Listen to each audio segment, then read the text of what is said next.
Cliff May is president of the Foundation for Defense of Democracies. Good to see you again, Cliff. So let's step back from the whole week in Europe for the president. This is a president who's broken a lot of China on some of these trips before. Different tone this week. What do you think of it overall? Overall, I think it was a boffo performance. I think there were several highlights that we'll talk about. Obviously, his Normandy speech was the really great highlight. He was praised by Jim Acosta and people like Joe Scarborough, and the great editorial on Friday in the Wall Street Journal and Fox News both analogized that to climate change in Hades, that it's like hell froze over to see them praising him. But it really was a good speech. I mean, it was iconoclastic and it was transgressive.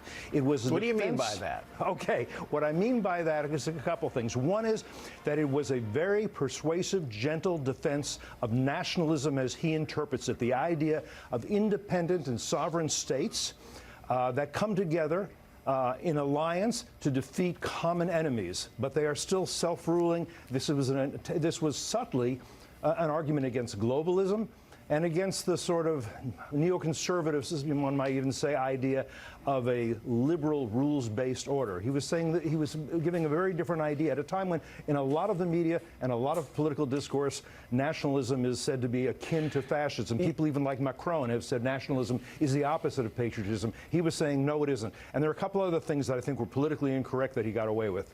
Well, but I want to ask you about that nationalism point, because it seemed to me he was saying that these are sovereign nations that came together at D-Day and can come together, but they can come together in the service of, if I may use the word, liberal values, that is, universal values, human rights. They can come together to defeat tyranny.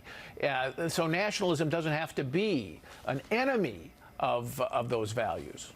I think that's absolutely right, and I think it was that. But it's still an attack on transnational progressivism, this whole idea that the UN, whether the UN General Assembly, which is a collection largely of dictators, or the UN Security Council, which has Russia and China, neither of which are liberalizing, that they make the rules, and those rules have to be obeyed, not least by us. So I think there was a lot of substance in that. He also, also politically incorrect, he used the phrase crusade. Now, I'm not making a case for the Crusaders. They were pretty fierce and barbarian, but the reason that term has been taboo, politically incorrect for so long is really because it reflects and reminds us of a war fought by European Christians against the Muslims who had conquered Jerusalem and the surrounding lands several centuries earlier. He just went ahead and used that. I thought the other thing he did that was very sort of clever, he repeated a prayer that President Roosevelt had used, and he did that because that prayer also would be considered politically incorrect. It talked about God, it talked about our religion, it talked about our civilization, but hard to criticize him quoting from Franklin Delano Roosevelt. That was clever. So let's talk. Much of this week was spent in the United Kingdom, including ceremonial events and a state visit. But he did muscle his way in rhetorically into the Brexit fight, saying, when asked about it, with Prime Minister May at his side, said, "Well, I think that probably Brexit should go ahead."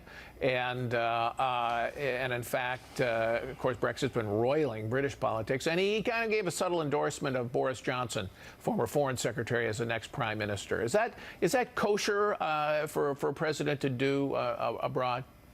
Well, of course, President Obama did the same thing, but taking the opposite view, saying they have to get, in terms of trade, they'd have to get to the back of the queue if they broke out from the European Union. Look, I think no question, he is a Eurosceptic in terms of the European Union, not because he's against a common market or against common values in Europe, but the European Union, I think he agrees with other Eurosceptics, not least in Britain, Hungary, other places, that it's overstepped, that it's run to a great extent by Germany, and that it's become a sort of voluntary union, and not so voluntary if the British can't get out when they want to, and it's been very hard for the British to get out. So, at another age, maybe he wouldn't have interfered, but that precedent was broken. Where do you step back a bit, just overall, after 2.5 years of this president, approaching 2.5 years, what's the state of the Atlantic Alliance, not just NATO, but broadly speaking? It seems to me, and I ask this is why I asked the question,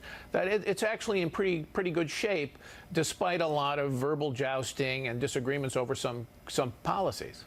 I think overall that's right. And we do have our allies, including Germany, spending more for the common defense, not nearly enough. They're not nearly capable. If the Russians were to send little green men into Estonia tomorrow, I don't know which of our allies would be ready to challenge them. Some might. I think he has been very tough on NATO members, but that's necessary. We've had other presidents who have cajoled them but haven't gotten them to step up to the plate, and now they are beginning to, and just beginning to. So I think NATO is in some ways in better shape than it used to be.